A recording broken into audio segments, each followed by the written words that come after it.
Hello students, good afternoon. Hope you all are good and watching the videos properly. In my last lecture, I explained you about the different teeth of chapter number 10, and that I explained you about the different teeth which are incisors, canines, premolars, molars, etc. Okay. So today we are going to start from page number 59, care of the tongue and teeth. So before I start with my work, I want everybody to take out their textbook, page number 59 of chapter number 10. Okay.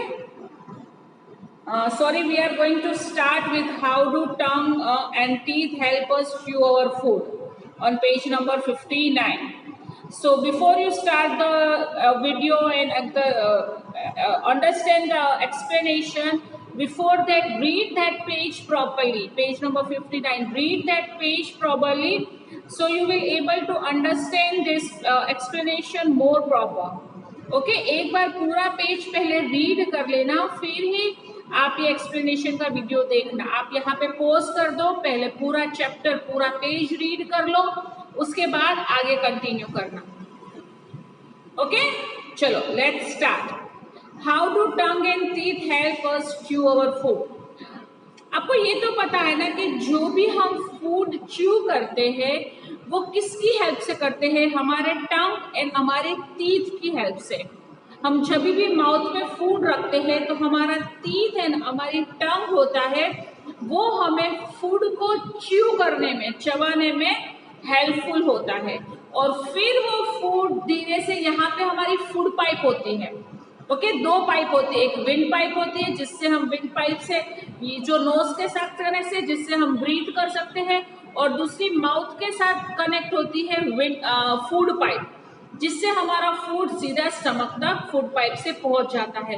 तो हमारा food हमें, हमारा टंग और हमारा teeth हमें कैसे help करता है फूड च्यू करने में, कैसे हमारा फूड फूड पाइप से स्टमक तक पहुंचता है, ये यहाँ पे हम जानेंगे। Okay we need how do tongue and teeth help us chew our food. We need both tongue and teeth to eat our food. The front teeth help us to bite and tear the food. हमें food खाने में, food को chew करने में दोनों चीजों की जरूरत है, टंग की भी और टीथ की।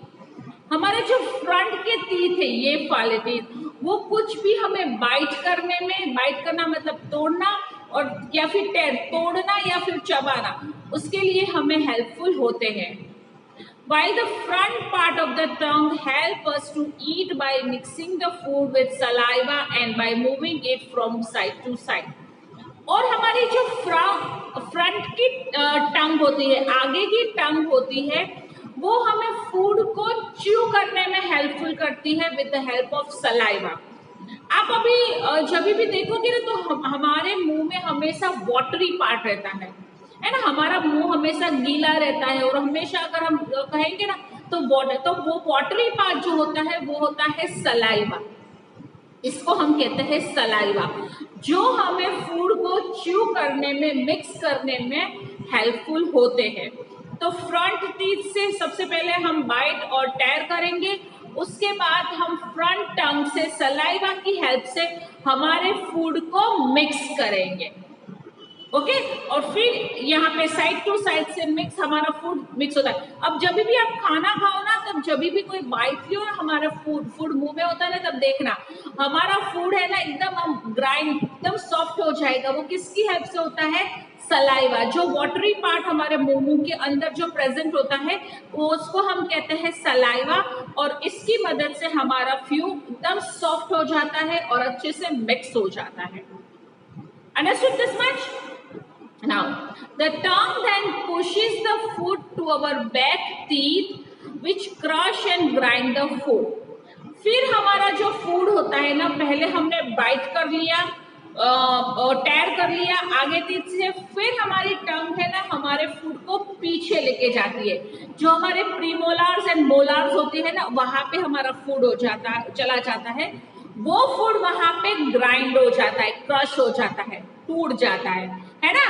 कुछ भी हम खाएंगे तो यहाँ पे फॉर एग्जाम्पल अगर हम एप्पल खाएंगे तो एप्पल को हम बाइट करेंगे फ्रंट टीथ से, फिर वो फ्रंट टंग से हमारे मुंह के सलावे के साथ मिक्स हो जाएगा। फिर वो एप्पल पीछे चला जाएगा हमारे प्रीमोलार्स एंड मोलार्स में, जहां पे हम एप्पल को क्रश एंड ग्राइंड करते हैं ना। Once the food is all ground up and mixed with saliva, the back muscles of the tongue move and push a small bite of chewed food along with saliva into our food pipe. फिर एक बार पीछे से molar से हमारा food अच्छे से grind हो गया, एकदम क्रश हो गया, तो हमारी टंग क्या करती है, हमारी टंग के मसल्स होते हैं वो फूड को सलाइवा के साथ अंदर पुश करते हैं, एकदम अंदर पुश करते हैं। छोटे छोटे पार्ट होते हैं वो अंदर पुश हो जाते हैं और वो सीधा कहाँ पे जाते हैं, यहाँ पे फूड पाइप में चले जाते हैं। The food pipe takes the food from our throat to the stomach where it is digested. Okay? टंग के मसल्स ने एकदम ग्राइंड किया हुआ सलाइवा के साथ मिक्स किया हुआ फूड को अंदर पुश किया और वो पुश करके कहाँ गया, यहाँ पे हमारी फूड पाइप पे, और वो फूड पाइप से फूड हमारे सीधे कहाँ पहुँचता है, स्टमक तक पहुँचता है। वहां पे हमारा फूड डाइजेस्ट हो जाता है ना। ये प्रॉपर में समझ में आया कि हम अपने टंग और टीथ की हेल्प से कैसे फूड को च्यू करते हैं। Got it very properly. चलो okay, now will move to the care of the tongue and teeth.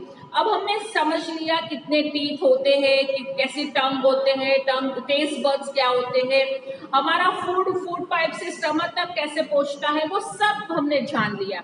लेकिन सबसे इम्पोर्टेंट बात है कि हमारे टीथ को हम अगर केयरफुली केयर नहीं करेंगे तो हमारे टीथ में कैविटीज आ जाती है, सड़न आ जाती है, जिससे हमारे टीथ में टूट सकते हैं, गिर सकते हैं। तो हम हमारे टीथ की केयर कैसे कर सकते हैं, यहाँ पे ये हमें बताया है। Care of the tongue and teeth, we need to take good care of our teeth regularly. Every time we eat, some food particles get stuck in our teeth. हमें हमारे टीथ की बहुत से अच्छे से केयर करनी है। जब भी हम फूड खाते हैं ना, तो उसके स्मॉल पार्टिकल्स होते हैं ना, वो हमारे टीथ के बीच में रह जाते हैं। छोटे छोटे कण है ना, वो हमारे टीथ के बीच में हमेशा फंस जाते हैं, जिससे कैविटीज होती है। The bacteria in the mouth feed on the food stuck in our teeth and produce acid. Okay? जो भी फूड स्टक होता है ना अंदर, जो टीथ के अंदर, उसमें बैक्टीरियाज होते हैं। ओके? और वो बैक्टीरिया क्या प्रोड्यूस करते हैं, एसिड। वो बैक्टीरिया से हमारे वो टीथ में जो बचा हुआ पार्टिकल्स, फूड पार्टिकल्स रह जाता है ना, उसमें से बैक्टीरियाज हो जाते हैं और वो बैक्टीरिया एक एसिड प्रोड्यूस करते हैं। This acid is very harmful as it rots our teeth and makes a cavity और होल इन द देम। अगर हमारे टीथ में वो एसिड प्रोड्यूस हो गया तो वो हमारे टीथ को रोड कर देंगे, सड़ा देंगे, सड़े जाएंगे। ओके? और उसमें कैविटीज आ जाएंगी और हमारे ही टीथ में होल हो जाएंगे। आप देखना, आप अपने टीथ को ठीक से देखना, आपके टीथ कैसे है, एकदम स्ट्रॉन्ग है कि नहीं है, या उसमें कैविटीज है। कितने सारे स्टूडेंट्स होते हैं, कितने सारे चिल्ड्रन होते हैं कि जिसके टीथ में हमेशा कैविटीज रहती है। वो इसीलिए रहती है क्योंकि खाने के बाद हम अपने टीथ का ठीक से केयर नहीं करते। Cavities in the teeth lead to severe toothache and foul smell in the mouth. धीरे धीरे कैविटीज इतनी बढ़ जाती है कि हमें टूथएक होने लगता है, मतलब हमारे टीथ में हमें बहुत दर्द होने लगता है और हमारे मुंह से फाउल स्मेल आती है, मतलब गंदी सी स्मेल भी हमारे मुंह से आती है। इसीलिए हमेशा टीचर भी कहती है कि very good take care of your teeth, brush twice a day, always rinse your mouth after every meal. हमेशा अपने टीथ की बहुत से अच्छे, क्योंकि वो फूड पार्टिकल्स जो टीथ में रह जाते हैं जिसमें से एसिड प्रोड्यूस होता है, वो हमारे टीथ में कैविटीज प्रोड्यूस करते हैं और हमारे टीथ को रोस्ट कर देते हैं। रोस्ट करना मतलब सड़ा देते हैं, और जिसमें से हमारे टूथ एट होता है, फाउल स्मेल होती है, और कई कई बार हमारे टीथ में होल हो जाते हैं। तो अब हम यहाँ पे देखेंगे कि हमारे टीथ की हम केयर कैसे कर सकते हैं। To protect our teeth from decay and to keep them healthy, we must brush our teeth twice a day, daily after we wake up and before we go to bed. हमारे teeth की good care करने के लिए हमेशा 2 times a day we have to brush. Once when we wake up and once we go to the bed. उठने के बाद और सोने से पहले हमेशा हमेशा हमेशा ब्रश करो। Clean our tongue with a tongue cleaner after brushing our teeth. जब हम ब्रश खत्म कर ले फिर टंग क्लीनर आता है ना, जिससे हमें हमारी टंग को क्लीन करना है। Change our toothbrush when the bristle gets spoiled. आपका ब्रश होता है ना जिससे हम ब्रश करते हैं, ऊपर वाला जो पोर्शन होता है ना जिससे हम ब्रश करते हैं, उसको हम ब्रिस्टल्स कहते हैं। तो जब भी वो ब्रिस्टल्स खराब हो जाए या फिर आफ्टर एवरी 1 month और 1.5 month हमें हमारा टूथब्रश चेंज कर देना चाहिए। Massage our gums with clean finger. जब भी ब्रश करते हैं, ब्रश के बाद हमारी जो फिंगर होती है, इससे हमारे गम्स को ऊपर होते हैं ना, ये वाले मसूड़े जिसको कहते हैं, वो गम्स को हमें अच्छे से मसाज करना है, उसको स्ट्रॉन्ग बनाने के लिए। Floss your teeth after each meal and remove food particles stuck in them. खाने के बाद हमेशा कोई भी फूड है ना हमारे 2 टीथ के बीच हमेशा अटक जाता है, तो हमें हमेशा वो जो भी फूड पार्टिकल्स हमारे टीथ के बीच में उसको फ्लॉस करना है, मतलब उसको अच्छे से निकाल देना है। Rinse our mouth well with water after meal. After meal के बाद हमेशा हमें गार्गल करना होता है। गार्गल मतलब कोगड़ा, रिंस करना होता है अपने माउथ को। Avoid eating too many sweets and drinking soft drinks as the bacteria in our mouth react with sugar present in this food causing tooth decay. हमेशा हम कहते हैं ना कि स्वीट्स कम खाओ या फिर सॉफ्ट ड्रिंक्स, पेस्ट्रीज ऐसी कम करनी चाहिए, क्योंकि हमारे टीथ को हमेशा ना स्वीट डिशेस बहुत पसंद होती है, जिसमें हमारे टीथ को हमेशा डिके मतलब वो हमारे टीथ को सड़ा देती है। Eat more fruits and leafy vegetables. खूब वेजिटेबल्स एंड फ्रूट्स खाने चाहिए हमारे टीथ को हेल्दी रखने के लिए। Have regular dental checkups. हमें हमेशा आफ्टर एवरी 6 months डेंटिस्ट के पास जाना चाहिए। डेंटिस्ट मतलब जो टीथ के डॉक्टर होते हैं उसके पास जाके हमारा टीथ का चेकअप करवाना चाहिए। अगर आपको याद है तो हमारे स्कूल में भी रेगुलर डेंटल चेकअप होता है ना। इसमें से कई स्टूडेंट्स को कहते हैं कि आपको टीथ में ये प्रॉब्लम है, आपको ये केयर करना है, कहते हैं कि नहीं कहते हैं। तो आप लोग भी, ये टीचर को आप बता रही हूँ, अगर आप 2 टाइम ब्रश नहीं करते हो, अगर आप रिंस नहीं करते हो, आपका ब्रश चेंज नहीं करते हो, तो प्लीज ये सारी चीज अभी से स्टार्ट कर दो और अपने टीथ की वेरी गुड केयर करो। आई होप ये प्रॉपरली जो मैंने समझाया है आज आपको समझ में आ गया होगा।